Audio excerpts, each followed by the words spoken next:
मुलांनो, पाठ 11वा आपली हवेची गरज। तर आपल्या सभोवताली हवा आहे? हवा दिसते? दिसते? हवेला रंग, वास, चव असते? बरं, पाण्यात हवा असते का माहिती आहे का तुम्हाला? पण ती कशा स्वरूपात? तर तेच आपण आता इथे प्रयोगाच्या द्वारे पाहणार आहोत।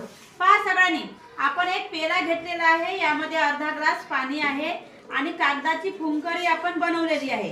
पहा मुलांनो,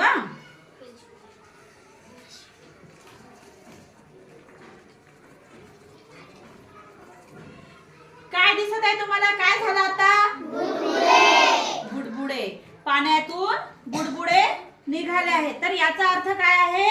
ती फुंकरीतून हवा पाण्यात शिरली आणि ती बुडबुड्याच्या रूपाने बाहेर पडली। म्हणजेच काय? पाण्यामध्ये हवा असते आहे।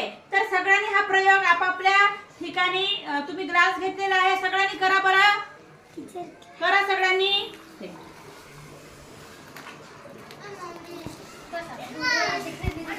करत आहात? बुडबुडे निघत आहे का? बुडबुडे निघत आहे? संचिता, आरुषी, बुडबुडे निघत आहे का?